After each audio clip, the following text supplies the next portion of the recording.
Calgary police say that they're seeing an increase in calls for domestic violence and that the city is on track to exceed the 5-year average.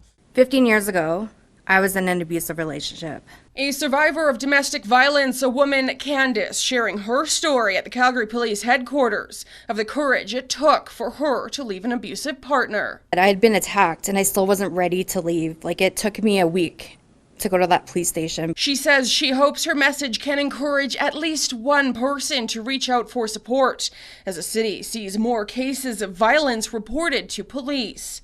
CPS say they've seen an increase in men being the victim of domestic violence, a trend they've seen over the past 2 years. The reason why is unknown, but could be attributed to the increased awareness that men can be victims of domestic violence.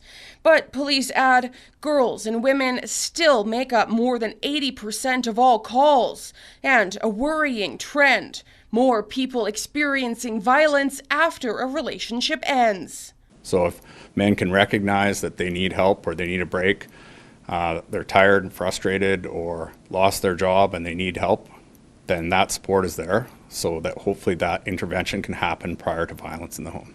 He says the spike in abuse cases can be partially attributed to the city's rising population, and they're working with numerous outreach groups to help those needing support.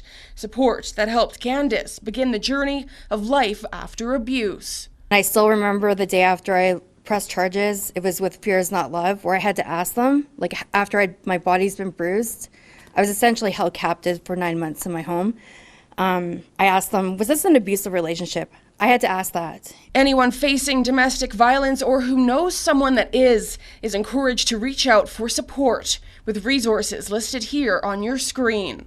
In Calgary, Jillian Code, City News.